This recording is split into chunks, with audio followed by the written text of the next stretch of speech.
नमस्कार दोस्तों, स्वागत है आप सभी का माझी से अशोक पर। तो आज अभी अपन पढ़ेंगे सबसे इम्पोर्टेंट टॉपिक, ध्वनि तरंगों में डॉपलर का प्रभाव। इससे एक क्वेश्चन फिक्स है, एक सवाल फिक्स है, ये मान के चल लो। इससे एक सवाल आना है, ठीक है। तो अब चलिए स्टार्ट करते हैं बिना कोई टाइम वेस्ट किए। ध्वनि तरंगों में डॉपलर का प्रभाव। मैंने ये क्यों लिखा कि ध्वनि तरंगों में डॉपलर का प्रभाव, क्योंकि डॉपलर का प्रभाव प्रकाश तरंगों में भी होता है, ठीक है, वहाँ पर भी चीज़ें होती है। चूँकि अपन ध्वनि के लिए बात कर रहे हैं, ध्वनि तरंगों की बात कर रहे हैं, ठीक है, तो इसलिए यहाँ लिखेंगे ध्वनि तरंगों में डॉपलर का प्रभाव। समझ गए? हाँ, ऐसा नहीं कि डॉपलर का प्रभाव केवल ध्वनि तरंगों के लिए होता है, प्रकाश के लिए भी होता है, ठीक है। तो ध्वनि तरंगों में डॉपलर का प्रभाव अपन यहाँ पे पढ़ेंगे। अब देखो, डॉपलर प्रभाव होता क्या है। सिंपल सी बात है, ये ऐसी चीज़ है जिसको अपन डेली लाइफ में एक्सपीरियंस करते हैं, ठीक है। चलिए पहले इसकी डेफिनेशन देख लेते हैं। इस चीज़ क्या है कि भाई ध्वनि स्रोत मतलब सोर्स, जहाँ से ध्वनि निकलती है। ध्वनि स्रोत मतलब जहाँ से ध्वनि निकलती है। जैसे कि अपने पास स्पीकर हो गया, तो स्पीकर क्या है? एक सोर्स है। मैं खुद हूँ, अब जो बोल रहा हूँ वो क्या है? मेरे से ध्वनि निकल रही है, तो मैं सोर्स हूँ, ठीक है। मेरे को बोलूँगा, आप मेरे को क्या बोलोगे? स्रोत। क्या बोलोगे? स्रोत। ध्वनि स्रोत तथा श्रोता ऑब्जेक्ट, यानी कि अब जो उस ध्वनि को सुन रहा है, जैसे कि आप सुन रहे हो, तो आप क्या हो? ऑब्जेक्ट हो, ठीक है। तो ध्वनि स्रोत तथा श्रोता के मध्य सापेक्षिक गति के कारण श्रोता को स्रोत की वास्तविक आवृत्ति सुनाई नहीं देती है। ध्वनि स्रोत तथा श्रोता के मध्य सापेक्षिक गति के कारण श्रोता को स्रोत की वास्तविक आवृत्ति सुनाई नहीं देती है, ठीक है। अब देखो, आपको पता है, जब ध्वनि स्रोत और श्रोता दोनों मतलब उनके बीच अगर गति होगी, ठीक है, एक तो स्थिर है, जैसे कि मैं खड़ा हूँ स्थिर, सामने जो मेरी आवाज़ सुनने वाला वो स्थिर है, ठीक है। अब यदि मैं किसी बाइक पे आ रहा हूँ भागा हुआ, या तो फिर उसकी साइड आ रहा हूँ, तब मैं बोल रहा हूँ, तो वो आवृत्ति अलग होगी। और जब मैं उससे दूर जा रहा हूँ, ठीक है, तब वो आवृत्ति अलग होगी। यानी कि मतलब उनके मध्य गति होगी तो क्या होगी? आवृत्ति अलग अलग होगी, ठीक है। उसको जो वास्तविक आवृत्ति जो मैं बोल रहा हूँ, वो वास्तविक आवृत्ति सुनाई नहीं देके कुछ अलग आवृत्ति सुनाई देगी, ठीक है। तो क्या होगा कि मध्य सापेक्षिक गति के कारण श्रोता को स्रोत की वास्तविक आवृत्ति सुनाई नहीं देती है, अर्थात श्रोता द्वारा सुनी गई ध्वनि वास्तविक आवृत्ति से अलग होती है। इसी को बोलते हैं डॉपलर प्रभाव। डॉपलर का कहना ये भी, डॉपलर नाम के साइंटिस्ट ने पहली बार इसके ऊपर बात की थी, इसलिए इस इफेक्ट को नाम दे दिया डॉपलर इफेक्ट। इसने ये कहा कि भाई स्रोत और श्रोता, सोर्स एंड ऑब्जेक्ट, स्रोत एंड श्रोता, यदि दोनों के मध्य कोई सापेक्षिक गति हो रही है, दोनों के मध्य सापेक्षिक गति मतलब उन दोनों के मध्य गति होनी चाहिए, ठीक है। ऐसा नहीं कि जैसे बस में बैठे, बस में एक मैं बैठा हूँ, एक पास में बंदा बैठा है, मैं हो गया स्रोत, वो सुनने वाला श्रोता, तो क्या उनके मध्य कोई आवृत्ति में परिवर्तन होगा? नहीं, वहाँ डॉपलर इफेक्ट नहीं होगा। डॉपलर इफेक्ट वहाँ होगा जहाँ पर उनके मध्य कोई परिवर्तन, जैसे कि बस जा रही है, ठीक है, बस में ये दो बंदे बैठे ए एंड बी, तो ए एंड बी कोई बात कर रहे हैं, ठीक है, कोई क्या है बोल रहा है, ये सुन रहा है, तो ए और बी के मध्य कोई डॉपलर इफेक्ट नहीं काम करेगा, समझ गए। लेकिन यही अगर, क्योंकि इन दोनों के मध्य सापेक्षिक गति नहीं है ना, डॉपलर प्रभाव के लिए दोनों के मध्य, स्रोत एंड श्रोता दोनों के मध्य सापेक्षिक गति होनी चाहिए। तो ए और बी के मध्य तो सापेक्षिक गति है नहीं। ए भी जो बस का वेग है उस वेग से आगे बढ़ रहा है, बी भी जो बस का वेग है उस वेग से आगे बढ़ रहा है, इनके मध्य तो कोई सापेक्षिक गति नहीं है। अब जैसे कि यहाँ कोई बंदा सी है, तो अगर ए बोलेगा और सी को सुनना है, तो फिर इनके मध्य क्या डॉपलर इफेक्ट काम करेगा। अगर बी बोल रहा है और सी को सुनना है, तो इनके मध्य डॉपलर इफेक्ट काम करेगा। या फिर सी बोल रहा है और ए को सुनना है, तो इनके मध्य डॉपलर इफेक्ट काम करेगा, समझ गए। क्योंकि इनके ए और सी के मध्य सापेक्षिक गति हो रही है। क्या हो रही है? सापेक्षिक गति हो रही है। ये बंदा कौन है? जो बस के बाहर खड़ा है और बस उसके पास से जा रही है, समझ गए। सेम ऐसा ही होता है। एक फेमस एग्जांपल जो आपको टीचर पढ़ाए होंगे तब भी दिए होंगे कि भाई आप स्टेशन पे खड़े हो, ठीक है, आप स्टेशन पे खड़े हो, ठीक है, हाँ, ये कैसा अच्छा है, ठीक है, हाँ, आप स्टेशन पे खड़े हो, जब कोई ट्रेन आपकी तरफ आती है, तब उसकी जो सीटी की आवाज़ है, उसकी आवृत्ति आपको अलग प्रतीत होती है, और जब ये आपसे दूर जाती है तब ये अलग प्रतीत होती है, ठीक है, समझ गए। लेकिन जो ट्रेन के अंदर बैठा व्यक्ति है, उसके लिए आवाज़ हमेशा सेम रहती है, क्योंकि ट्रेन और उसके मध्य सापेक्षिक गति नहीं है, ठीक है।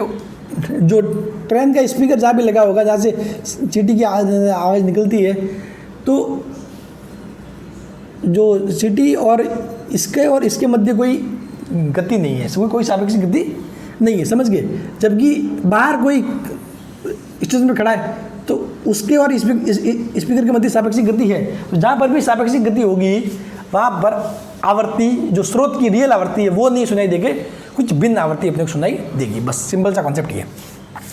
अब देखो, इसको अलग अलग परिस्थिति में पढ़ना होता है, ठीक है। वैसे सोर्स गतिमान हो, यानी कि सोर्स गतिमान हो तथा ऑब्जेक्ट क्या हो, स्थिर हो। सोर्स स्थिर हो, ऑब्जेक्ट गतिमान हो। सोर्स गतिमान तथा ऑब्जेक्ट गतिमान। माध्यम गतिमान हो, यानी कि 4 केस में लगभग अपन 12th में वगैरह चीज़ें करते थे तो पढ़ते थे, ठीक है। तो अब ये चीज़ें बहुत सिंपल है, ये बहुत सिंपल है। मैं आपको एक फार्मूला बताऊंगा और उसके बाद बताऊंगा साइन कैसे बदलना है, किस हिसाब से, कहाँ पॉजिटिव है कहाँ नेगेटिव, सारा मामला इजी हो जाएगा बिल्कुल, ठीक है। आपको मज़ा आ जाएगा, ठीक है ना। बस ध्यान से देखना। तो इन सभी कंडीशन में अपन बात करेंगे कि ठीक है, उस फार्मूले से सभी कंडीशन में बात करेंगे। भाई सोर्स गतिमान हो तो ऑब्जेक्ट स्थिर हो तब क्या होगा, सोर्स स्थिर ऑब्जेक्ट गतिमान है तब क्या होगा। यानी कि मतलब ये समझ लो कि ये एक टाइप से अपन न्यूमेरिकल ही करेंगे, ठीक है। न्यूमेरिकल के लिए कोई ज़्यादा कोई एक्स्ट्रा को प्रैक्टिस करने की जरूरत नहीं है, क्योंकि ये वो चीज़ वहाँ पे क्या होगा, उस कोई वैल्यू दी होगी बस। बाकी अपन सारी कंडीशन न्यूमेरिकल तो ऐसे तो बनेगा। न्यूमेरिकल में आपको क्या कर देगा, कहीं पर सोर्स देगा गतिमान और कहीं पर ये ऑब्जेक्ट को कर देगा स्थिर, ठीक है। तो अपन सभी टाइप के यही पढ़ रहे हैं, बस वहाँ तो सिर्फ आपको मान रखना, आपको फॉर्मूला तो सिर्फ एक ही याद रखना, मेन। इन सभी का अलग अलग याद नहीं रखना, समझ गए। इसका अलग अलग याद, लेकिन एक मेन ही याद रखना है, समझ गए। मैं बताता हूँ कैसे करना है, चलिए आगे। देखो, ये जो बोर्ड पे लिखा हुआ ये बहुत ही ज़्यादा इंपॉर्टेंट है, सारी चीज़ें इससे हो जाएगी, सारा काम इससे ईजी हो जाएगा। बस इसके बाद कुछ नहीं है, ये समझ गए तो उसके बाद कुछ भी नहीं है, ठीक है। ये भी कुछ समझना कोई तोप वाली चीज़ नहीं है, बहुत सिंपल सी चीज़ है। फॉर्मूला क्या होगा, n डैश बराबर v minus v not upon v minus v s into n, ठीक है। अब देखो n डैश क्या है, ऑब्जेक्ट को सुनाई देने वाली आवृत्ति, यानी कि आभासी आवृत्ति। तो मैंने बताया ना कि भाई दोनों के मध्य क्या होगा, सापेक्षिक गति होगी। तो दोनों के मध्य सापेक्षिक गति होने के कारण क्या होगा, जो सोर्स से निकली हुई ध्वनि की आवृत्ति वो सेम की सेम सुनाई ना देगी, ऑब्जेक्ट को दूसरी आवृत्ति की ध्वनि सुनाई देगी, ठीक है। तो ये होगा, उसको अपन आभासी आवृत्ति भी बोलते हैं। n होता है सोर्स से निकली ध्वनि की आवृत्ति n। v नॉट क्या है, श्रोता सुनने वाला ऑब्जेक्ट का वेग। v है स्रोत सोर्स का वेग, जहाँ से ध्वनि निकलती है वो। और v क्या है, स्थिर माध्यम में ध्वनि का वेग। अब देखो, जैसे कि आप अपन बोलते हैं कि भाई हवा में ध्वनि का वेग क्या है, 332 मीटर प्रति सेकंड। हवा में ध्वनि का वेग 332 मीटर प्रति सेकंड, ठीक है। हवा में ध्वनि का वेग क्या होता है, 332 मीटर प्रति सेकंड। तो ये क्या है, ये निकाला कब गया, ये हवा को स्थिर मानते हुए वेग निकाला गया, समझ गए। ये जो 332 मीटर पर सेकंड है, ये हवा को, इसके भी हवा स्थिर है। अब मैं जो बोल रहा हूँ ध्वनि, उसका वेग कितना है, वो 332 है। अगर हवा भी बह रही है तो ये 332 नहीं होगा, फिर जो बदल जाएगा, समझ गए। वो कैसे होगा वो अपन आगे बढ़ेंगे, लेकिन ये जो है वो स्थिर हवा में, स्थिर माध्यम में ध्वनि का वेग। अब यहाँ पे माध्यम क्या होगा, मोस्टली हवा होगा, अपन बोलेंगे तो, ठीक है।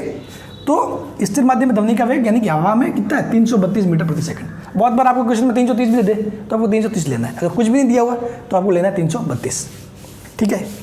अब देखो, सबसे इंपॉर्टेंट चीज क्या ध्यान रखना है, सोर्स से ऑब्जेक्ट की दिशा सदैव पॉजिटिव। सोर्स से ऑब्जेक्ट की दिशा, अपन क्या करेंगे, ये मान लिया सोर्स है, ये ऑब्जेक्ट है, तो इस दिशा को मानेंगे पॉजिटिव, बस इस दिशा को पॉजिटिव। अब जो भी वेग इस दिशा में होंगे उसको तो लेंगे पॉजिटिव, जो भी वेग इसके विपरीत दिशा में होंगे उनको लेंगे नेगेटिव। बात खत्म, मैटर सॉल्व, ठीक है। अब देखो दूसरा क्या चीज़ें पूछ सकती है, ये तो है कि भाई आभासी, ये जो रियल आवृत्ति है, रियल आवृत्ति से आभासी आवृत्ति क्या होगी वो अपने को मालूम पड़ रहा है, n डैश, ठीक है। बहुत बार आपको तरंग दैर्ध्य भी पूछ सकते हैं। तो आपको पता है पी इक्वल क्या होता है, एन लैम्बडा। तो यहाँ से आप लैम्बडा निकाल सकते हो, v अपॉन n। तो आप आभासी, अगर आपको लैम्बडा डैश पूछा है, आभासी तरंग दैर्ध्य पूछा है तो आप n डैश से भाग कर दोगे, ठीक है। और यदि रियल पूछा है तो v अपन वही सिंपल, ठीक है। जो भी है फॉर्मूला ये रहेगा, ठीक है। अब चलिए स्टार्ट करते हैं सारी कंडीशन 1 बाय 1। चलिए अब स्टार्ट करते हैं। अब देखो 4 कंडीशन में अपन पढ़ेंगे। 4 कंडीशन क्या क्या है कि भाई सोर्स गतिमान हो, ऑब्जेक्ट स्थिर हो, ऑब्जेक्ट गतिमान हो, सोर्स स्थिर हो जब दोनों ही गतिमान हो, और एक होगा जब माध्यम भी गतिमान हो, ठीक है। तो सभी अपन एक एक करके पढ़ते हैं। तो देखो अब ये सोर्स गतिमान हो तथा ऑब्जेक्ट स्थिर हो, v not is equal to zero, इसमें भी 3 कंडीशन बनती है, ए बी और सी एक और होगा। तो ये क्या होगा एक कंडीशन ये कि भाई सोर्स ऑब्जेक्ट की ओर आ रहा है, यानी कि सोर्स क्या कर रहा है, ऑब्जेक्ट की पास आ रहा है, यानी कि ऑब्जेक्ट की तरफ गति कर रहा है या फिर पास आ रहा है कोई भी, ठीक है, आप समझ ही होंगे, ठीक है, बार बार कोई अलग अलग लैंग्वेज लिखने की जरूरत नहीं है। मतलब सोर्स ऑब्जेक्ट की तरफ गति कर रहा है या फिर पास आ रहा है। एक होगा सोर्स ऑब्जेक्ट से दूर जा रहा है, ठीक है, इसको पास आ रहा है या लिख सकते हो समझने के लिए, पास आ रहा है, ठीक है। अब देखो तो ये तो क्या है, ऑब्जेक्ट तो स्थिर है, यानी वी नॉट बराबर जीरो, यहाँ पर वी नॉट बराबर जीरो। अब ये कैसे हो रही है गति इसकी, ऐसे, इसकी गति इस साइड ऐसे हो रही है। अब देखो निशान क्या आएगा, तो देखो यहाँ से मैंने बताया कि आपको सोर्स से ऑब्जेक्ट वाली दिशा को लेना है पॉजिटिव, तो सोर्स से ऑब्जेक्ट क्या लोगे आप, पॉजिटिव, सोर्स से ऑब्जेक्ट क्या लोगे, पॉजिटिव, ठीक है। तो देखो अपनी इस दिशा वाले वेग को क्या लेना, पॉजिटिव, तो ये वी किस दिशा में, इसी दिशा में, तो वी को क्या लेंगे, पॉजिटिव लेंगे, बस, तो बात खत्म। एन डैश बराबर, अब देखो v, क्योंकि वी नॉट तो जीरो है, v माइनस वी एस, बस, क्योंकि मैंने इसको वी एस को क्या लिखा है, वी एस को लिखना पॉजिटिव लिखना, ठीक है, हाँ, वी एस को लिखेंगे पॉजिटिव। ये पॉजिटिव मतलब यहाँ में से इसको वी एस को खुद पॉजिटिव में लिखा है, ऐसा नहीं कि ये माइनस तो फॉर्मूले में है, ये माइनस तो फॉर्मूले में पहले से है, ठीक है, समझ गए आप।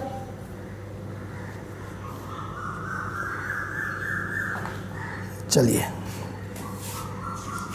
तो ये क्या हो जाए, v माइनस वी एस और ये n, क्योंकि अपने को इस दिशा सोर्स से ऑब्जेक्ट की दिशा सदैव पॉजिटिव, तो सोर्स से ऑब्जेक्ट की दिशा इस साइड का जो भी वेग होगा पॉजिटिव। अभी वी एस का वेग किस साइड, इसी साइड है, तो वी एस को पॉजिटिव में लिखेंगे। अब देखो यहाँ देखो n dash is equal to v minus, अब देखो सोर्स से ऑब्जेक्ट की दिशा किस साइड है, इस साइड होती है, लेकिन चूंकि वी एस की दिशा किस साइड है, इस साइड है, यानी कि सोर्स से ऑब्जेक्ट की दिशा तो इस साइड है, लेकिन वी एस की दिशा इस साइड है, यानी कि क्या है, इस सोर्स से ऑब्जेक्ट की दिशा का उल्टा वेग है, वी एस क्या है, सोर्स से ऑब्जेक्ट की दिशा का उल्टा वेग है, तो क्या लिखेंगे, माइनस में, माइनस वी एस, ठीक है। तो ये जब सॉल्व करोगे तो ये क्या आ जाएगा, minus minus plus, minus minus plus, तो ये हो जाएगा प्लस वी एस, बात खत्म। ये हो जाएगा, क्या हो जाएगा, ये प्लस वी एस, देखिए वी प्लस वी एस, समझ गए, क्योंकि यहाँ पर अपने माइनस भी क्यों लिखा था, माइनस माइनस हो गया प्लस, क्योंकि सोर्स से अपने पॉजिटिव दिशा कौन सी होती है, सोर्स से ऑब्जेक्ट की, लेकिन वेग किस साइड है, इस साइड है, तो उसको माइनस वी एस लिखेंगे, ठीक है, समझ गए। तो ये हो गया कंडीशन ए और बी, कंडीशन ए और बी, फार्मूला ये है, मेन फार्मूला ये है, मेन फार्मूला ये है, ठीक है। अब पढ़ते हैं कंडीशन सी। अब देखो एक बात ध्यान रखना, यहाँ से आपको ये क्या मालूम पड़ रहा है, जब सोर्स ऑब्जेक्ट की तरफ आ रहा है, पास आ रहा है, तो देखो v minus v s value घट रही है, और जब घटी हुई वैल्यू को भाग दोगे तो एन का मान क्या आएगा, ज़्यादा आएगा, तो ये यानी कि आवर्ती ज़्यादा प्रतीत होती है, यानी कि बढ़ती है, ठीक है। लेकिन जब दूर जा रहा होता है तो देखो वी प्लस वी एस मतलब क्या होता है, आवर्ती घट रही होती है, आवर्ती यहाँ बढ़ रही होती है और यहाँ पे घट रही होती है, ठीक है। अब चलिए पढ़ते हैं इसी का ए बी और सी। नेक्स्ट, अब देखो इसी की पहली स्थिति की तीसरी कंडीशन, जब सोर्स ऑब्जेक्ट के पास से गुजरता है, तो देखो जब सोर्स ऑब्जेक्ट के पास से गुजरा मतलब इसमें दो पार्ट बन जाएंगे, क्या कि जब पहली बार पहले तो इसके पास आएगा, मतलब इसके पास आएगा फिर उससे दूर जाएगा, तो वो हो जाएगा पास से गुजरना। भाई पास से गुजरना ये जो होता है कि भाई ये सोर्स है, ये ऑब्जेक्ट है, अभी ये इसके पास से गुजर रहा है, तो पहले तो क्या होगा, इसके पास आ रहा होगा यहाँ तक, फिर उसके बाद इससे दूर जा रहा होगा, ये कंडीशन होगी, ठीक है। तो जब पास आ रहा होगा तो आपको पता है क्या होता है, n double v minus v upon v minus v s into n, और जब दूर जा रहा होता है तो क्या होता है, एन डबल एस जो मैंने निकाला था पहले, v upon v plus v l n, ठीक है। अब देखो जब पास आ रहा होता है अपने को पता है क्या होता है, आवर्ती बढ़ती, यानी कि जो एन डैश है वो आभासी आवर्ती क्या होगी, वो वास्तविक आवर्ती से ज़्यादा होगी, जब दूर जाएगा तब आभासी आवर्ती वास्तविक आवर्ती से क्या होगी, कम होगी, ठीक है। तो जब पास आ रहा है तब उसको आभासी आवर्ती दूसरी सुनाई देती है, जब दूर जाता है तब आभासी आवर्ती दूसरी सुनाई देती है। तो इन दोनों में परिवर्तन क्या होगा, यानी कि आवर्ती में कुल आभासी परिवर्तन जो आभासी आवर्ती में कुल कितना परिवर्तन है उसको बोलेंगे delta n. Delta n, n बराबर क्या होगा, n dash minus n double dash, यानी कि n dash minus n double dash. जब आप ये घटाओगे तो ये आएगा 2n v s v square minus v s square. ठीक है, ये आप कर लेना, इसमें से ये घटाना। ठीक है, तो 2n v s upon v square minus v s square. ठीक है, अब क्या होता है, चूंकि ये v क्या है, ध्वनि का वेग है। v क्या है, ध्वनि का वेग, वो तो ज़्यादा होता है 330 के आसपास। आप बोलते हो वो क्या होता है, इसकी तुलना में बहुत कम होता है। मतलब सॉरी, जो मतलब मेरे बोलने का नहीं मतलब, सॉरी, ये वी एस है। ठीक है, v क्या है, ध्वनि का वेग। ठीक है, यानी ध्वनि मतलब जो आप बोल रहे हो, ठीक है, उसका वेग ज़्यादा होता है। और वी एस क्या है, सोर्स का वेग, वी एस सोर्स का वेग। ठीक है, तो अपन क्या करते हैं कि भाई नॉर्मली जो सोर्स का वेग भाई अधिकतम कितना हो सकता है, कि भाई जो बस है, ट्रेन है, 60, 80, 70, तो उसको 330 की तुलना में थोड़ा बहुत अगर नगण्य मान ले, अगर नगण्य मान ले कि भैया ये वेग बहुत ज़्यादा है, ये कम है, ठीक है, तो वी एस को अपन क्या कर सकते, नगण्य मान सकते हैं। वी एस को नगण्य मान लिया तो ये क्या रह जाएगा यहाँ पर वी स्क्वायर, तो एक वी से एक वी कैंसिल किया जाएगा, 2n v s upon v, 2n v s upon v, यानी कि ये क्या हो जाएगा, कुल आभासी परिवर्तन। ऐसे भी एग्जाम में पूछा जा सकता है कि भाई कुल आभासी परिवर्तन ज्ञात करो जब वो पास से गुजर रहा हो, तो समझ गए, ये होगी कंडीशन सी।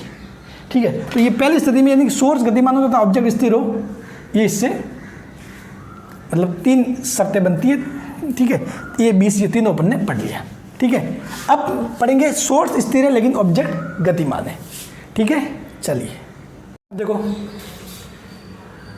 जब सोर्स स्थिर है, सोर्स क्या स्थिर है और ऑब्जेक्ट क्या गतिमान, यानी कि वी एस बराबर 0, सोर्स स्थिर यानी कि वी एस बराबर 0। अब देखो इसमें भी 3 कंडीशन बनेंगे। तो पहली कंडीशन ए कि भाई ऑब्जेक्ट सोर्स की तरफ आ रहा है, यानी कि ऑब्जेक्ट क्या कर रहा है, सोर्स के पास जा रहा है। दूसरी कंडीशन होगी ऑब्जेक्ट सोर्स से दूर जा रहा है। ठीक है, तो मैंने माना कि ऑब्जेक्ट, फॉर्मूला क्या होता है, n dash is equal to v minus v not upon v minus v s n, ये तो n dash v minus v not v minus v s और एन। देखो वी एस बराबर तो 0 है, तो वो तो कोई दिक्कत नहीं। अब देखो मैंने बताया कि सोर्स से ऑब्जेक्ट की दिशा, तो ये दिशा क्या होगी, पॉजिटिव, ये दिशा क्या होगी, पॉजिटिव।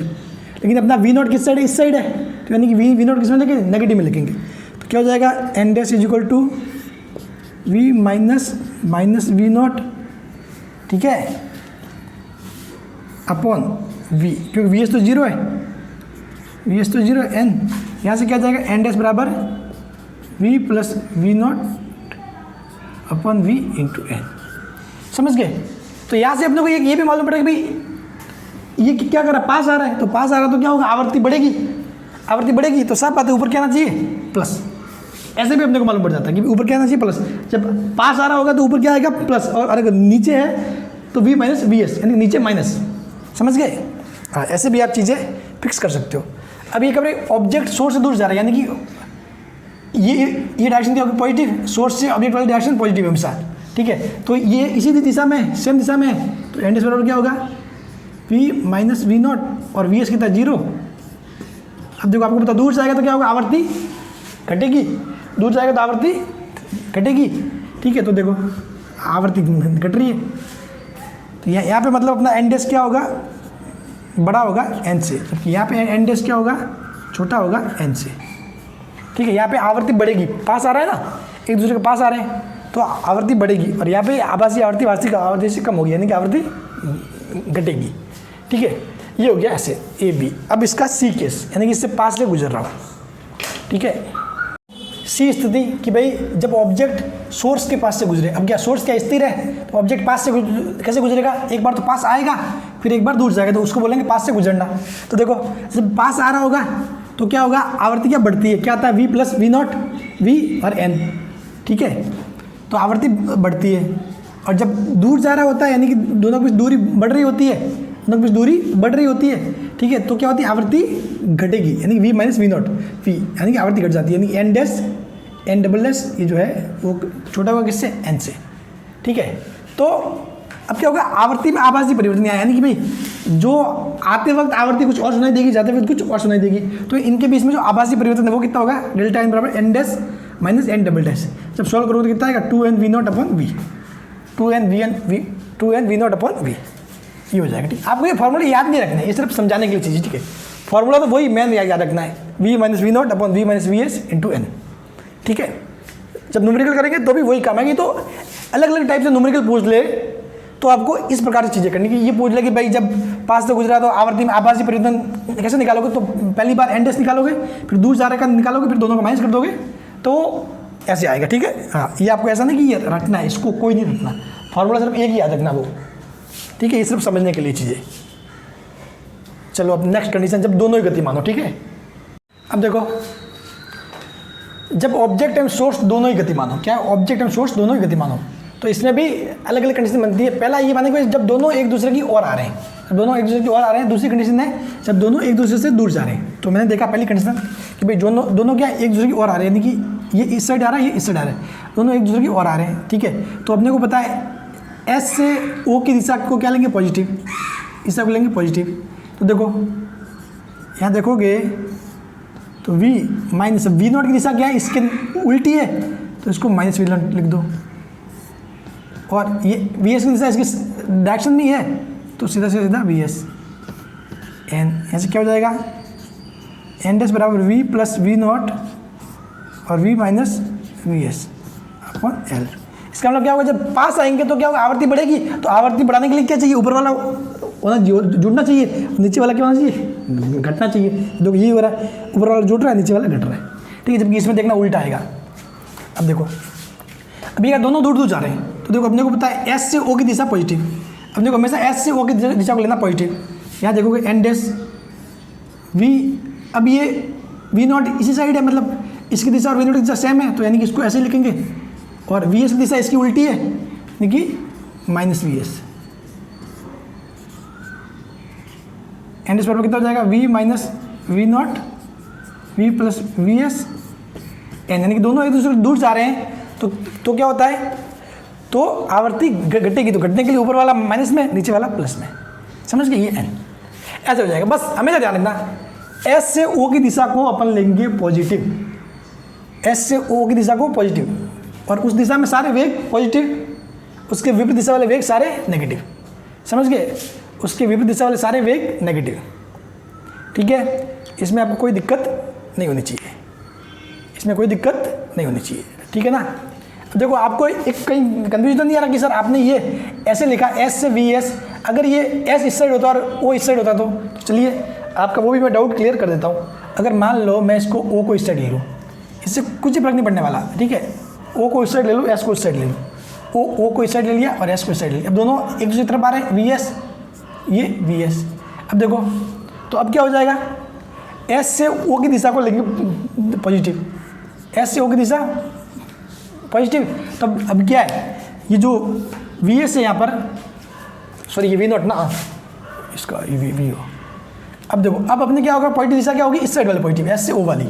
ठीक है, तो देखो वी एस तो क्या है, सेम दिशा में, तो वी एस ही, वी नॉट क्या है इसकी विपरीत है, तो माइनस वी नॉट। बस बात वो की वो आएगी। ठीक है, ऐसे कोई जरूरत नहीं कि एस इस साइड लिखा है, ओ इस साइड लिखा, तो इससे कंफ्यूज होने की जरूरत नहीं है। हमेशा ध्यान रखना एस से ओ की दिशा पॉजिटिव, बस। अब इस दिशा में जो भी वेग होंगे वो पॉजिटिव, इसके विपरीत दिशा में नेगेटिव। यही कॉन्सेप्ट है बस। ठीक है, बाकी तो सारी चीज़ें प्रैक्टिस, ये आपको याद नहीं करना है, ये आपको याद नहीं करनी, सारे में बता रहा हूँ कि क्या क्या कंडीशन में कैसे कैसे करना है आपको। ठीक है, हाँ चलिए अब दो और कंडीशन आगे वो पढ़ते हैं। तो देखो अब देखो नेक्स्ट, दोनों ही दिशा में गति, यानी कि दोनों एक दिशा में गति करें। पहले तो क्या था, दोनों एक दूसरे के पास आ रहे थे, दोनों एक दूसरे दूर जा रहे थे। ठीक है, उनकी गति की दिशा अलग अलग थी, ऐसे थी या फिर ऐसे थी, अलग अलग। अब क्या दोनों एक डायरेक्शन में गति करें, ऐसे या ऐसे। ठीक है, यानी कि दोनों एक दिशा में गति करें। अब इसमें दो केस हो सकते हैं, यानी कि मतलब ऑब्जेक्ट आगे हो, सोर्स पीछे हो, ऑब्जेक्ट आगे हो, सोर्स पीछे हो, सोर्स आगे हो और ऑब्जेक्ट पीछे हो। ठीक है, दो चीज़ें हो सकती है। ठीक है, ऑब्जेक्ट यानी कि सुनने वाला, ठीक है, और सोर्स यानी कि जहाँ से ध्वनि निकलती है, जैसे स्पीकर वगैरह कोई भी हो। ठीक है, जहाँ से ध्वनि निकल रही है। तो अपने क्या है, पहले केस में कि सोर्स पीछे है और ऑब्जेक्ट आगे है। जो सुनने वाला है श्रोता, वो क्या आगे है और स्रोत क्या है, पीछे है। स्रोत क्या है, पीछे। ठीक है, अब देखो तो आपको पता है एस से जो ओ की दिशा होगी वो क्या लेंगे अपन, पॉजिटिव। एस से ओ की दिशा पॉजिटिव, एन डैश, तो देखो वी एस भी किसकी इसी दिशा में है और वी नॉट भी इसी दिशा में है, तो बस v minus v not v minus v s, बस ये आ जाएगा अपने आंसर। यहाँ देखो यहाँ पे सोर्स आगे है और ऑब्जेक्ट पीछे, तो अपने पॉजिटिव दिशा कैसे कैसे होगी, एस से ओ की दिशा क्या होगी पॉजिटिव, तो अब देखो दोनों ही इस एस से ओ वाली पॉजिटिव की विपरीत दिशा में, यानी कि वी माइनस वी नॉट, ठीक है, और ये वी एस भी क्या है इसके विपरीत है, तो वी माइनस वी एस, ये आ जाएगा एन डैश बराबर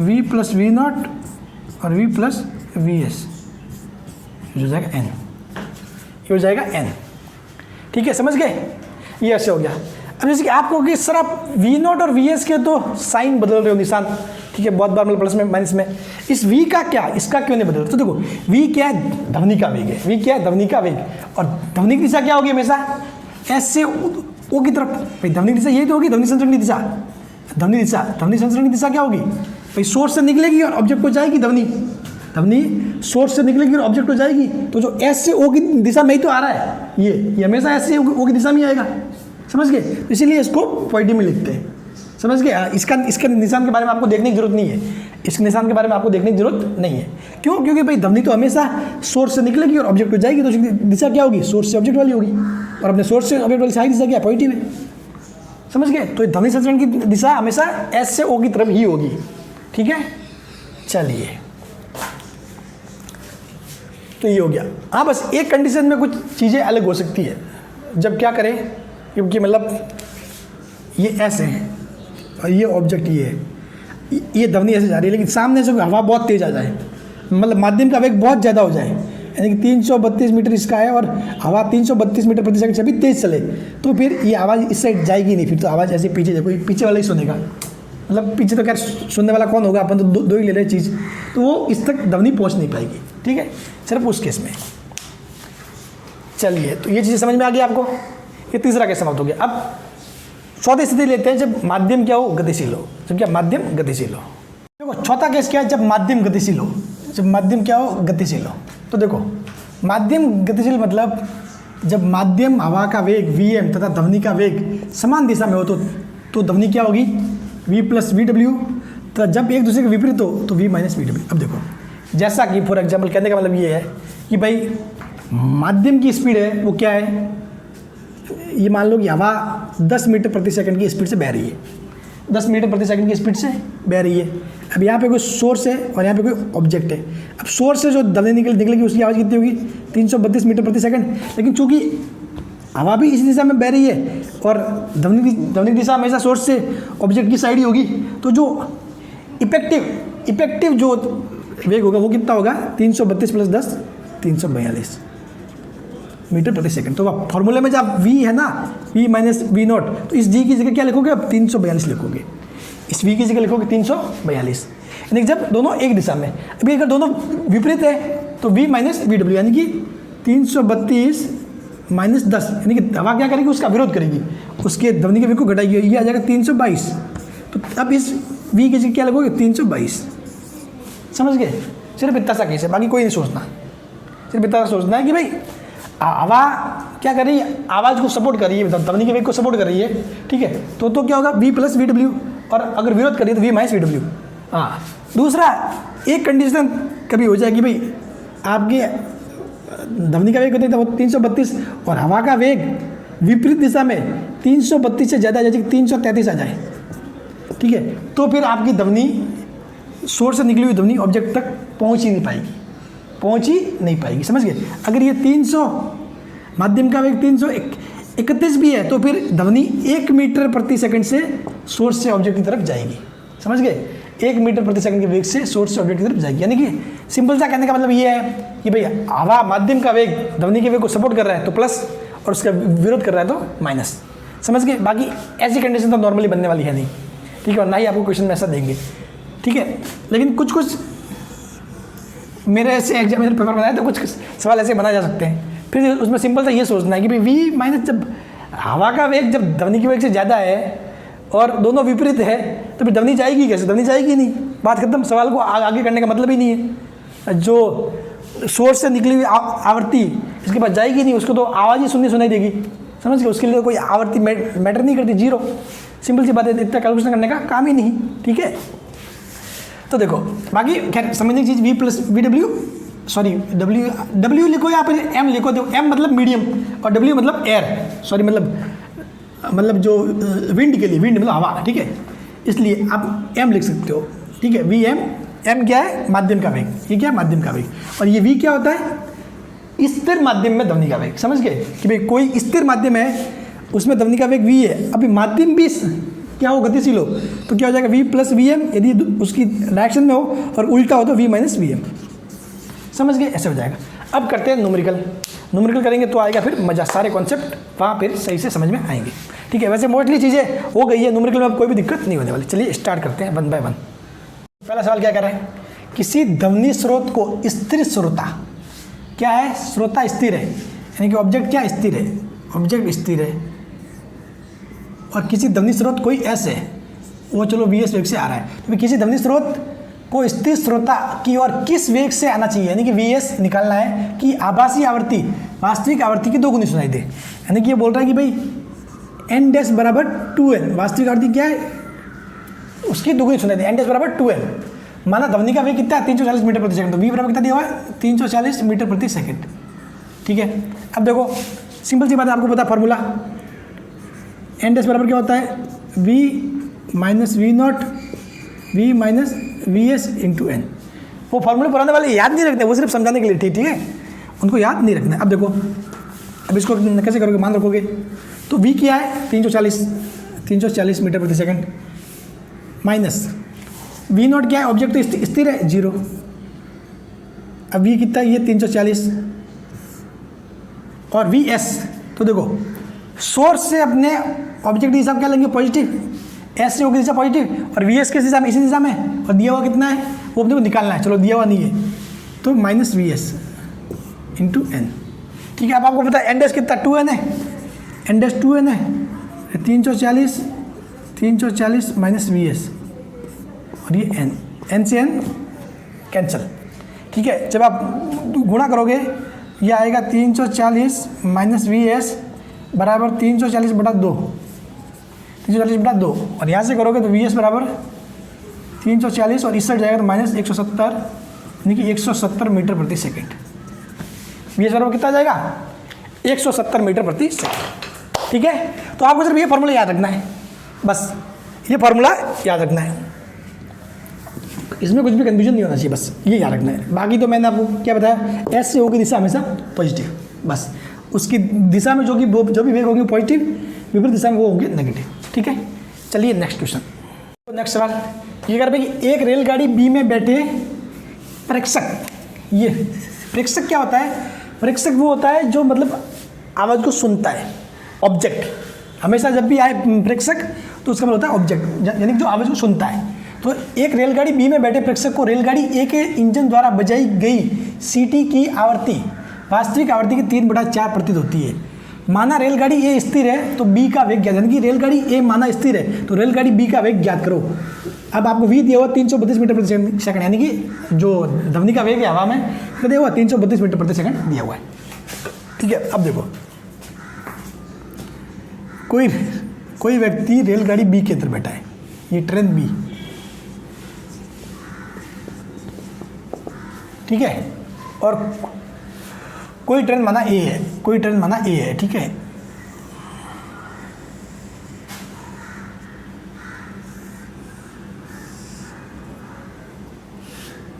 कोई ट्रेन माना ए है,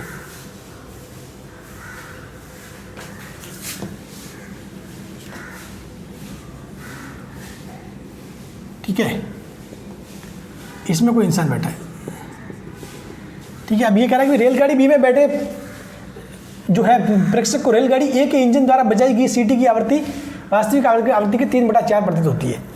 ये कहता है कि माना रेलगाड़ी ए स्थिर है, रेलगाड़ी ए क्या स्थिर है, तो रेलगाड़ी ए स्थिर है, यानी कि ए क्या स्थिर है, रेलगाड़ी ए स्थिर है और बी क्या है गतिशील है, बी क्या है गतिशील है, ठीक है। अब देखो किसकी सीटी है, ए के इंजन की सीटी है, तो यानी ये क्या हो गया सोर्स, ये क्या हो गया सोर्स, ये क्या हो गया ऑब्जेक्ट, अब देखो, अब क्या कंडीशन बनेगी। अब ये कह रहा है कि जो बी, भाई जो बी का वेग होगा, जो अंदर बैठा है व्यक्ति, उसका वेग वही होगा जो रेलगाड़ी का वेग होगा, ठीक है। और जो सोर्स, जो इसका स्पीकर होगा जहाँ से सीटी निकलती है, उसका भी वेग वही होगा जो इसका रेलगाड़ी का वेग होगा। यानी ये तो खैर स्थिर है, लेकिन अगर है तो वेग वही रहता है, ठीक है। तो देखो, अब ये कह रहा है कि वास्तविक की 3/4% होती है। 3/4 यानी कि इसको वास्तविक आवृत्ति की 3/4 यानी कि जो आभासी आवृत्ति है वो वास्तविक की क्या है, कम है। क्या है, कम है। यानी कि वास्तविक की 3/4% होती है। यानी कि क्या हो रहा है, आभासी आवृत्ति वास्तविक की कम है, वास्तविक से कम है। अब देखो, आभासी आवृत्ति वास्तविक से कम है और उसमें से ये स्थिर है, ये क्या स्थिर है, और ये क्या है, गतिशील है। ये क्या है, गतिशील है। तो इसका मतलब भाई कम तो कब प्राप्त होगी, जब इससे दूर जाएगा तभी तो भाई पास आ रहा होता है। अब देखो, अपने को ये गतिशील है, लेकिन ये नहीं पता कि किस दिशा में है, पास आ रहा है दूर जा रहा है, वो अपने को नहीं पता। तो चूंकि अपन किससे पता करेंगे कि भाई आभासी आवृत्ति वास्तविक से कम है, यानी कि कितना मिल रहा है, 3/4 मिल रहा है। इतना मतलब अगर मैं 5/4 बोलता तो वो 1 से ज़्यादा होता है, यानी कि आभासी आवृत्ति वास्तविक से ज़्यादा होती है, लेकिन 3/4 है, यानी 0.75, ठीक है। तो आभासी आवृत्ति वास्तविक से क्या है, कम है। तो इसका मतलब क्या है, अतः क्या हो रहा है, ऑब्जेक्ट यानी कि बी ए से दूर जा रही है, ए से दूर जा रहा है, ए से दूर जा रहा है, तभी मिलेगा, तभी कब मिलेगा, यानी कि ये वेग इस साइड है। तो यानी कि वी नॉट क्या हो गया, ऑब्जेक्ट का इस साइड, ठीक है। और वही किसका वेग होगा, बी का, ठीक है। वी नॉट बराबर ये क्या है, वी बी, ठीक है। और इसका वी है, यानी कि सोर्स का तो 0 है, ये स्थिर है, ठीक है। अब देखो फॉर्मूला लगाओ, क्या होता है अपने पास फॉर्मूला, एन डैश बराबर v minus v not v minus v s into n. अब देखो, सोर्स, ये सोर्स से ऑब्जेक्ट की दिशा, इस साइड वाली दिशा को लिंक पॉजिटिव, सोर्स से, ये सोर्स है, ये ऑब्जेक्ट है, सोर्स से ऑब्जेक्ट की दिशा पॉजिटिव, ठीक है। तो ये किस साइड, इसी साइड है, तो यानी कि सेम ही आएगा, वी माइनस वी नॉट, ठीक है, अपॉन वी, क्योंकि वी एस क्या है, 0 है, वी एस क्या है, 0, ठीक है। तो अब देखो, एन डैश अपने को क्या मिल रहा है, 3/4 एन। तो एन डैश किसके क्या लिखेंगे, 3/4 एन, यानी कि उसको वास्तविक का 3/4 मिल रहा है। वी कितना है, 332, माइनस वी नॉट आपको निकालना है, और ये 332 और एन, एन से एन कैंसिल, एन से एन कैंसिल, ठीक है। जब आप सॉल्व करोगे, ठीक है, ये देखो, इससे निकाल सकते हो, इससे कैंसिल कर सकते हो, 4 से इसको, ठीक है, कितना 150 और 75, और 75 प्लस 8 83, 75 और 8 कितना हो जाएगा, 83। तो ये कितनी बार कैंसिल हो जाएगा, 83 बार, 83 बार, ठीक है। अब ये क्या करोगे, ये इस साइड हो जाएगा गुणा, तो 83 × 3 बराबर 332 माइनस वी नॉट। तो वी नॉट बराबर क्या जाएगा, 332 माइनस 83 × 3, 332 माइनस 83 × 3, ठीक है। तो 83 × 3 ये क्या होता है, 332, 83 × 4, तो कितना जाएगा, 83, वी नॉट कितना जाएगा, 83 मीटर प्रति सेकंड। और ये वी नॉट ही क्या होगा, वी बी होगा, वी नॉट ही क्या होगा, वी बी। समझ गए, तो मज़ा आया, इस सवाल में बहुत कुछ सीखने का था, ठीक है। चलिए नेक्स्ट। अब देखो, एक मस्त सवाल है, क्या कह रहा है, एक मोटर गाड़ी 124 कंपन प्रति सेकंड की आवृत्ति का हॉर्न बजाते हुए 72 किलोमीटर प्रति घंटा के वेग से ऊंची दीवार की ओर गति करती है। ड्राइवर द्वारा सुनी गई परावर्तित ध्वनि की आवृत्ति ज्ञात करो। ये बोल रहा है कि भाई ये कोई क्या है, गाड़ी है, ये गाड़ी है जिसके अंदर कोई ड्राइवर साहब बैठे हैं, ठीक है। ये ड्राइवर साहब गाड़ी चला रहे हैं, सामने ऊंची दीवार है, दीवार है तो मतलब वो क्या होगी, स्थिर होगी, तो मैं लिख सकता हूँ स्थिर ऊंची दीवार, स्थिर ऊंची दीवार, ठीक है। अब देखो, यहाँ से ड्राइवर साहब इसकी इस मतलब ड्राइवर साहब की डायरेक्शन क्या है जाने की, वो इस साइड जा रहे हैं ड्राइवर साहब, इस साइड जा रहे हैं। कितने वेग से जा रहे हैं? 72 किलोमीटर प्रति घंटा, यानी कि 72 किलोमीटर प्रति घंटा, यानी कि इसको जब 72 किलोमीटर प्रति घंटा को आप मीटर प्रति सेकंड बदलने क्या करते हो? 5/18 से गुणा। अब सिंपल सी बात यही तो होती है, आपको बताओ तो भाई 72 किलोमीटर प्रति घंटा मीटर प्रति सेकंड बदला है तो 1 किलोमीटर कितना होता है?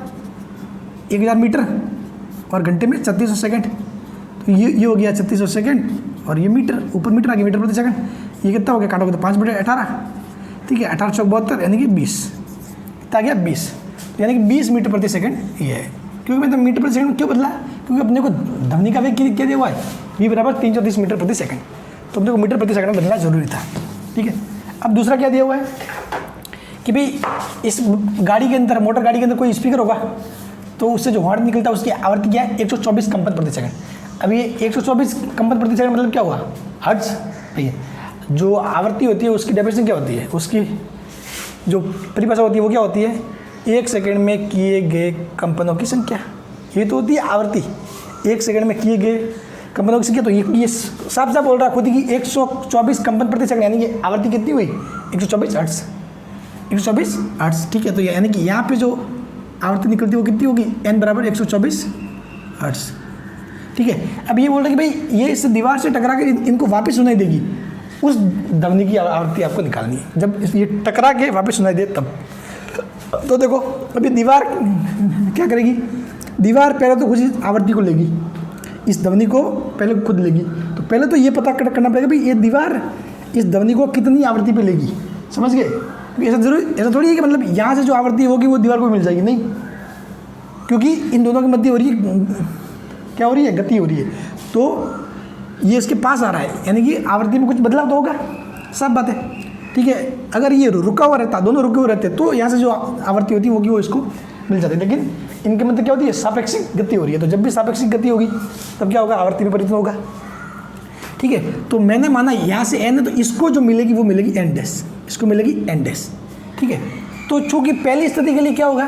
पहली स्थिति के लिए ये तो बन जाएगा सोर्स, और ये बन जाएगा ऑब्जेक्ट। पहली स्थिति मतलब कैसे?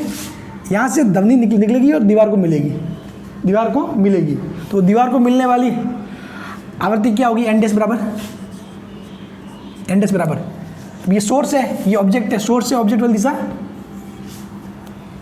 होती है पॉजिटिव, तो s से o, ठीक है। तो यहाँ से देखो v माइनस v नॉट, तो ऑब्जेक्ट तो क्या स्थिर है इसलिए 0, तो v माइनस ये कितना है इसका? इसी साइड डायरेक्शन 20, किस साइड? इस साइड, यानी पॉजिटिव 20 इंटू n, ठीक है। ये समझ गए? चलिए अब देखो, इसको मैं अगर उस फॉर्म में लिखूँ, इस v का भी मान लिख दूँ, तो अगर मैं v का भी मान लिखूँगा तो क्या आएगा? v की जगह कितना है? 330, ये देखो, हाँ 330,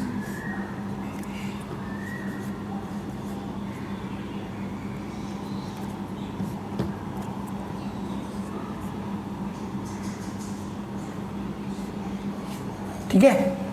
और आपको पता है v तो हमेशा जो v है इसकी तो दिशा क्या रहेगी? पॉजिटिव रहेगी। v क्या? ध्वनि की दिशा, ध्वनि के संचरण की दिशा, और ध्वनि के संचरण की दिशा क्या होती है? हमेशा सोर्स से ऑब्जेक्ट की साइड ही होती है, ठीक है। वो तो हमेशा क्या होगी? ऑटोमेटिकली पॉजिटिव ही होगी, ठीक है। उसके बारे में सोचने की जरूरत नहीं है, ठीक है। ध्वनि कहाँ जाएगी? हमेशा सोर्स से ऑब्जेक्ट, भाई सोर्स देगा और ऑब्जेक्ट क्या करेगा? सुनेगा। ध्वनि की दिशा हमेशा क्या होगी? सोर्स से ऑब्जेक्ट, तो ये तो v हमेशा क्या है? s से o की दिशा में ही है, मतलब v हमेशा पॉजिटिव ही आएगा, ठीक है। ये आ गया n डैश, यानी कि अब इसको n डैश ये मिली, दीवार को जो आवृत्ति मिली वो मिली n डैश ये। अब ये n डैश टकरा कर वापिस जाएगी इसके पास, अब क्या होगा?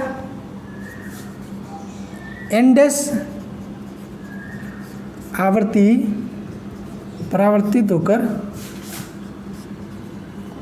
ड्राइवर को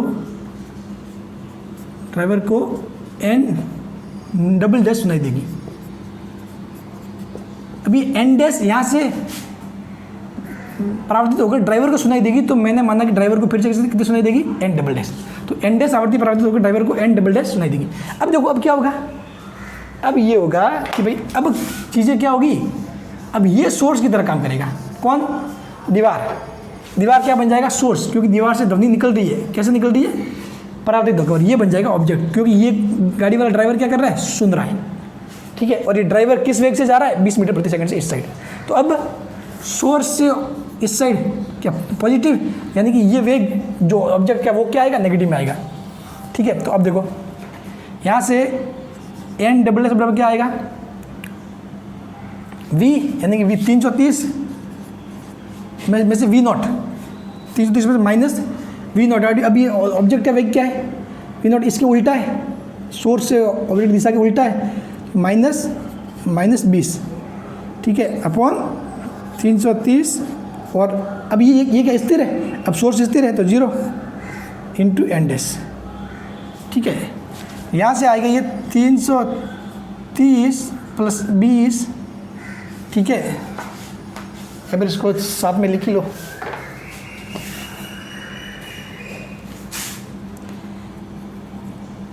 $330 प्लस 20 कितना हो जाएगा, 50 अपॉन 330। और इस एन डैश की वैल्यू क्या आ रही है, 330 अपॉन 310 इंटू एन की वैल्यू कितनी आ रही है, 124 हर्ट्ज। एन कितना था, 124 हर्ट्ज। यहाँ 330 से 330 कैंसर, ये जब सॉल्व करोगे तो आएगा 140 हर्ट्ज। कितना आएगा, 140 हर्ट्ज। समझ गए। तो कॉन्सेप्ट क्या है कि भाई जब यहाँ से जाएगी तो जो दीवार है, दीवार को एक एन डैश आवृत्ति प्राप्त होगी, फिर जब इसको वापस भेजेगा तो यहाँ से यहाँ आने में भी आवृत्ति में परिवर्तन होगा। भाई यहाँ से यहाँ जाएगी तब भी आवृत्ति में परिवर्तन, और यहाँ से यहाँ जाएगी तब भी आवृत्ति में परिवर्तन। क्यों, क्योंकि दोनों ही बार इनके मध्य आपेक्षिक गति हो रही है। क्या हो रही है, आपेक्षिक गति या सापेक्षिक गति, जो भी ये बोलो, इनके मध्य गति हो रही है, ठीक है, दूरी समय के साथ बदल रही है। तो एन डबल एस कितना है, 140 हर्ट्ज। तो क्या होगा, परावर्तित ध्वनि जो उसको सुनाई देगी उसकी आवृत्ति होगी 140 हर्ट्ज। और जो दीवार के पास जाएगी ध्वनि उसकी आवृत्ति होगी कितनी, ये 330/110 इंटू एन। ये चलिए, तो मजा आया इस सवाल में। सवाल बहुत मस्त सवाल, समझने का सवाल है कि क्या कह रहा है, लैंग्वेज थोड़ी अच्छे से पढ़ना, ठीक है। तो कह रहा है कि भाई एक इंजन की सीटी जैसे ही वो एक स्थिर स्रोतों को पार करती है, देखो पार करता है, क्या करता है, पार करता है। ये ऐसे नहीं बोल रहा कि पास आ रहा है या फिर दूर जा रहा है, ये करता है पार करता है। पार करने में दोनों चीज़ आएगी, पहले तो पास आएगा फिर दूर जाएगा, समझ गए। तो 5/4 गिरती हुई प्रतीत होती है, 5/6 गिरती हुई प्रतीत होती है। इंजन की चाल ज्ञात करो। हवा का वेग दिया हुआ 330 मीटर प्रति सेकंड, सॉरी हवा में ध्वनि का वेग 330 मीटर प्रति सेकंड, यानी कि अगर आपको ये दिया हुआ तब तो मानना 330, नहीं तो मानना 332, ठीक है। नॉर्मली नहीं दिया हुआ तो मानोगे 332, और कुछ भी दिया है 320 भी वो दे दे तो आपको 320 लिखना है, अगर वो दे तो, और कुछ भी नहीं दे रहा तो 332 होगा, ठीक है। तो अब क्या हो रहा है कि भाई श्रोता को पार करता है, तो 5/6 गिरती हुई प्रतीत होती है, यानी कि मतलब इसके कहने का मतलब ये है कि भाई ये इंजन है, ठीक है, इंजन है, इंजन, ठीक है। तो मैंने माना अपना इंजन क्या सोर्स है, इंजन सोर्स ही होगा, ये से निकली सिटी PS, ये क्या है, ऑब्जेक्ट, ठीक है, ये क्या है, ऑब्जेक्ट स्थिर है। तो ये क्या करेगा, पहले तो पास आएगा, पहले तो आएगा पास, फिर इससे जाएगा दूर। इंजन है,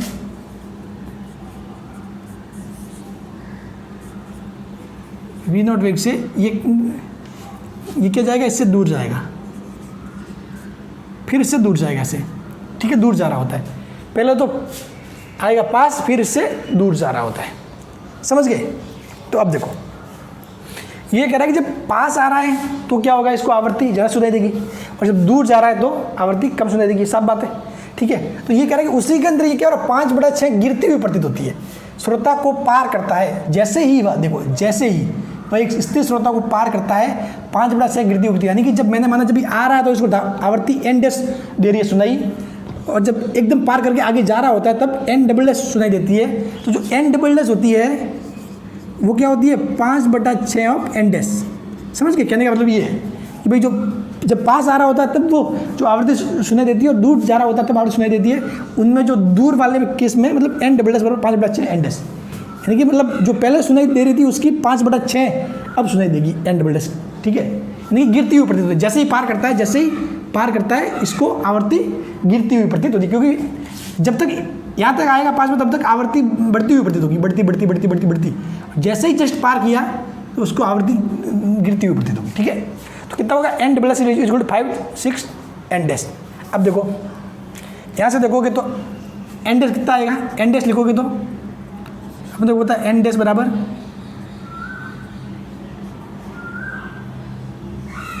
ये क्या v सोर्स की गति, ऑब्जेक्ट तो क्या है, ऑब्जेक्ट तो स्थिर है, तो v और v माइनस वी एस।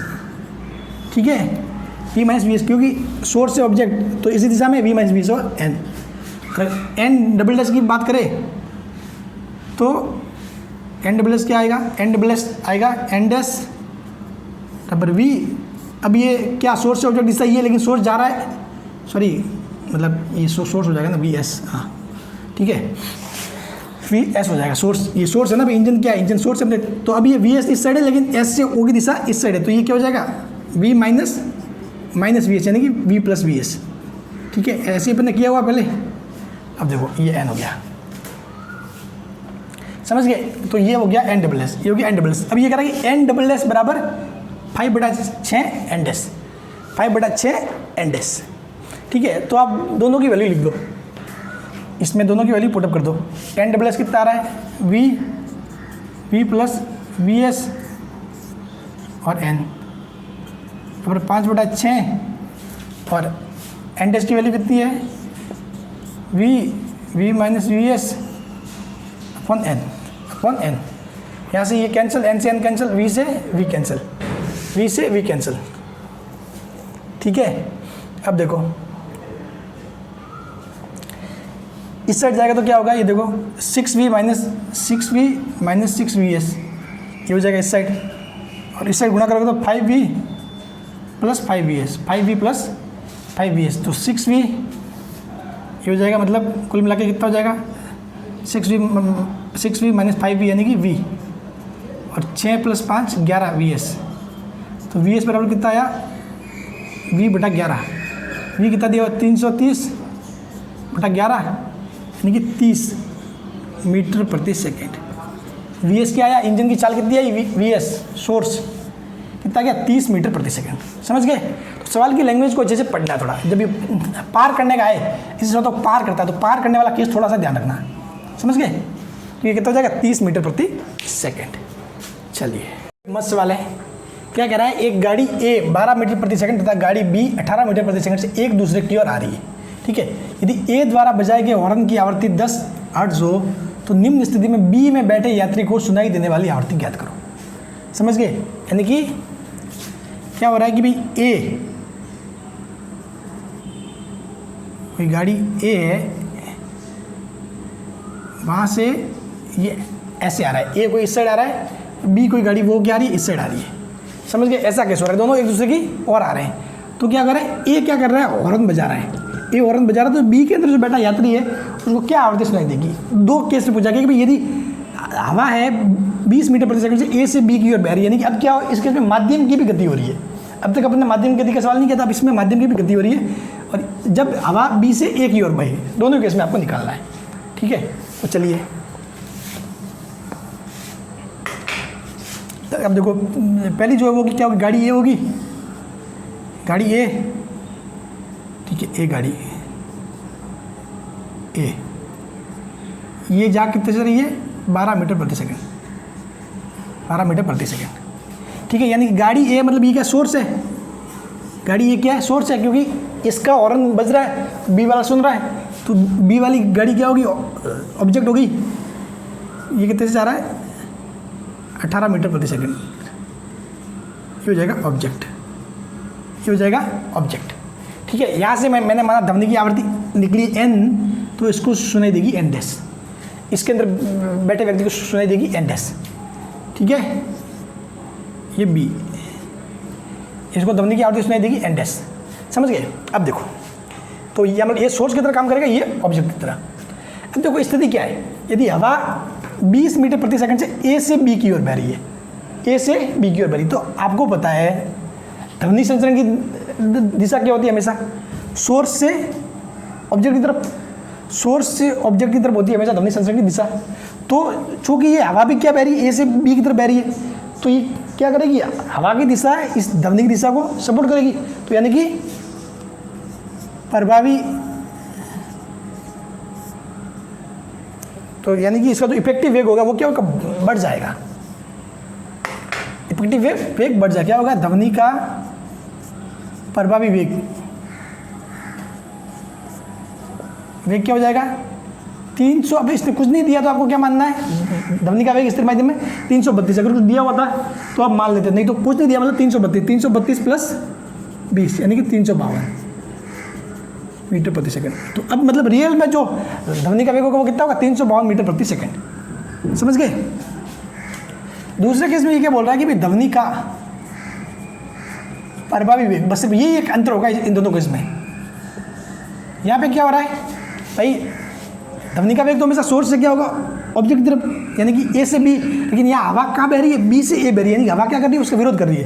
तो क्या होगा 332 माइनस 20 यानी कि 312 मीटर प्रति सेकंड, 312 मीटर प्रति सेकंड। बस ये एक छोटा सा डिफरेंस आएगा, 312 मीटर प्रति सेकंड। बाकी चीज़ें सेम की सेम रहेगी। ठीक है। तो देखो इस केस में मान लो कि एन डैश जो सुनाई देगा बी को वो कितना सुनाई देगा, तो देखो वी कितना है 352, वी कितना हो जाएगा अब 352 माइनस क्या आता है v not, minus v not. तो आप देखो ये एस से ओ की दिशा क्या होगी, पॉजिटिव, तो इसकी दिशा में जो भी वेग है वो लेंगे पॉजिटिव। तो ये ऑब्जेक्ट का जो वेग है वो तो क्या इसके उल्टा है, यानी कि -18 समझ गए। और नीचे ये इसकी सेम डायरेक्शन में मतलब 352 माइनस 12 इंटू एन कितना दिया हुआ 10 हर्ट्ज, एन कितना 10 हर्ट्ज। अब जब इसके लिए लिखोगे इस केस के लिए तो भी इसके लिए भी सेम होगा, कुछ नहीं सिर्फ फर्क ये रहेगा, या 352 की जो होगा हो जाएगा 312, ये सिर्फ वो इफेक्टिव वेग चेंज हो जाएगा, बाकी जो सारी चीज़ें सेम ही रहेगी।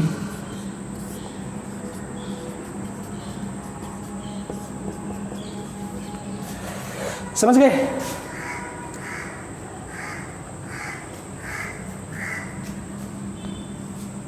तो अब देखो कितना आ जाएगा एन डैश बराबर 352 और ये 18 370, ठीक है।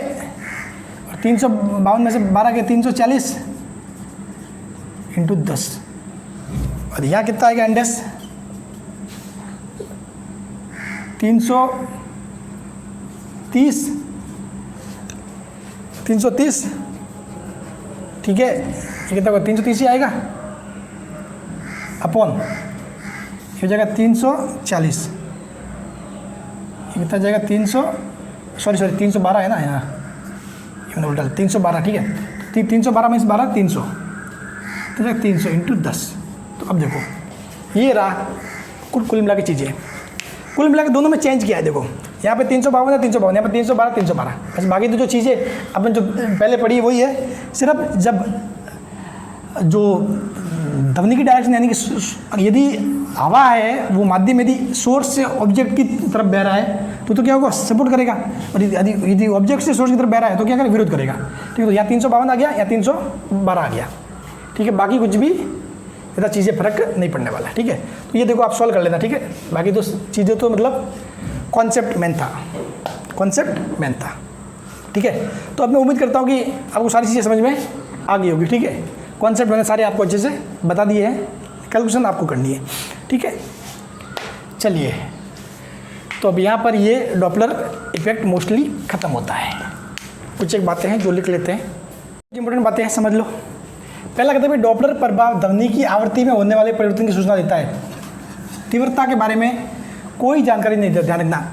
डॉपलर प्रभाव ध्वनि की आवृत्ति में होने वाले परिवर्तन की सूचना देता है, इसका तीव्रता से कोई संबंध नहीं है, तीव्रता की जानकारी नहीं देता। सिर्फ अगर ध्वनि की आवृत्ति में अगर परिवर्तन होगा तो लैम्बडा में भी परिवर्तन हो जाएगा, क्योंकि क्या होता है वी बराबर एन लैम्बडा होता है, ठीक है। वी बराबर एन लैम्बडा, तो आवृत्ति में परिवर्तन होगा तो लैम्बडा में परिवर्तन हो जाएगा, इनकी सूचना मिल जाएगी। बाकी आवर्त तीव्रता के बारे में कोई जानकारी नहीं देता, समझ गए। ऐसा नहीं कि डॉपलर प्रभाव से तीव्रता ज्ञात करो, तो ऐसा नहीं होता। ये तीव्रता के बारे में कोई जानकारी नहीं देता, ठीक है। अब देखो डॉपलर प्रभाव के लिए स्रोत व श्रोता के मध्य आपेक्षिक गति होना जरूरी है। यानी कि स्रोत व श्रोता के मध्य दूरी समय के अनुसार परिवर्तित होनी चाहिए, उसको बोलते हैं सापेक्षिक गति।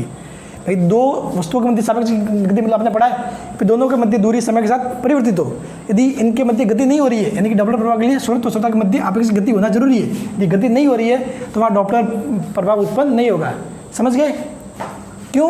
क्योंकि भाई आपको पता है दो एन डैश बराबर क्या आता है, v minus plus v not और v minus plus v s into n. तो चूँकि अगर ये वी नॉट और वी एस दोनों की वेग जीरो होगा, ठीक है, दोनों का वेग जीरो होगा, तो क्या होगा? तो देखो ये यहाँ से ये आपस में फिर पीछे क्या रहेगा, वी अपन वी कैंसिल, तो जो आवृत्ति है वही सुनाई देगी, यानी कि डॉपलर इफेक्ट काम नहीं करेगा, यानी कि डॉपलर प्रभाव नहीं है। डॉपलर इफेक्ट क्या है? ध्वनि की आवृत्ति में परिवर्तन, ठीक है। अब ये कह रहा है यदि दोनों स्थिर है तथा माध्यम गतिशील हो तो भी डॉपलर प्रभाव कार्य नहीं करेगा। यदि दोनों स्थिर है, समझ गए, और यदि माध्यम गतिशील है तो भी डॉपलर प्रभाव कार्य नहीं करेगा। क्यों? कारण ये कि भाई वी क्या होगा, वो वी चेंज हो जाएगा। जो माध्यम गतिशील है तो जो इफेक्टिव वी है वो चेंज हो जाएगा, इफेक्टिव वी बटा इफेक्टिव वी। ये पास वाला तो जीरो, ये प्लस जीरो, ये जीरो, ये जीरो, और ये अगर ये जुड़ेगा तो यहाँ भी जुड़ेगा, ये भी कैंसिल, ठीक है। अगर ये जो वी यहाँ होगा वो वी यहाँ होगा तो आपस में कैंसिल हो जाएंगे, समझ गए। तो इसका मतलब यहाँ पर भी डॉपलर प्रभाव काम नहीं करेगा, ठीक है। कुल मिलाकर क्या होना चाहिए? उनके मध्य आपेक्षिक गति होनी चाहिए, उनके मध्य आपेक्षिक गति होनी चाहिए, ठीक है। हाँ, आपेक्षिक गति नहीं हो रही है तो डॉपलर इफेक्ट काम नहीं करने वाला, ठीक है। चलिए नेक्स्ट बोल रहा है यदि दोनों में से कोई एक वृत्त के केंद्र पर हो तथा एक वृत्त की परिधि पर हो तो भी डॉपलर प्रभाव कार्य नहीं करेगा। क्यों? क्योंकि साफ बात है, एक वृत्त के केंद्र पर है, दूसरा कोई भी वृत्त की परिधि पर है, वो ऐसे घूम रहा है, तो हमेशा जो इनके मध्य की दूरी है वो हमेशा सेम रह रही है, परिवर्तित नहीं हो रही, तो यहाँ पर भी डॉपलर प्रभाव कार्य नहीं करेगा। समझ गए? देखो इनके मध्य सापेक्षिक गति होनी चाहिए, डॉपलर प्रभाव उत्पन्न होने के लिए इनके मध्य सापेक्षिक गति होनी चाहिए। तो चलिए इस चैप्टर की लास्ट स्लाइड, ठीक है। अपन डॉपलर इफेक्ट पढ़ लिया पूरा, लेकिन इसके कुछ उपयोग पढ़ लेते हैं, ठीक है। ध्वनि में डॉपलर प्रभाव का उपयोग। तो देखो जो ध्वनि में डॉपलर प्रभाव का उपयोग है उसका उपयोग समुद्र के भीतर पनडुब्बी का वेग ज्ञात करने के लिए किया जाता है। वैसे मैंने बताया डॉपलर प्रभाव दोनों के लिए लगता है, ध्वनि के लिए भी लगता है और प्रकाश के लिए भी लगता है, क्योंकि प्रकाश क्या विद्युत चुम्बकीय होती है वेव्स, तो उनके लिए भी लगता है, ठीक है। तो जो ध्वनि वाला डॉपलर प्रभाव है उसका उपयोग कहाँ किया जाता है? इसका उपयोग समुद्र के भीतर पनडुब्बी का वेग ज्ञात करने के लिए जाता है। अब देखो एक होता है सोनार, साउंड नेविगेशन एवं रेंजिंग, ये ध्यान रखना हमेशा, कभी न कभी किसी न किसी कॉम्पिटिशन एग्जाम में आपको देखने को मिल जाएगा। Sonar, sound navigation and ranging system, ठीक है, सोनार सिस्टम, ठीक है। तो सोनार सिस्टम से क्या किया जाता है? ध्वनि तरंगे समुद्र में भेजी जाती है, समुद्र में भेजी जाती है, तथा जब ध्वनि तरंगे परावर्तित होकर वापस लौटती है, यानी कि जो पनडुब्बी जा रही होती है उससे टकराकर वापस लौटती है, तो क्या होता है? उसकी जो वेवलेंथ यानी कि तरंग दैर्ध्य में क्या होता है? परिवर्तन होता है, और वो परिवर्तन ज्ञात कर लिया जाता है, ठीक है, जिससे पनडुब्बी का वेग अपने को पता चल जाता है।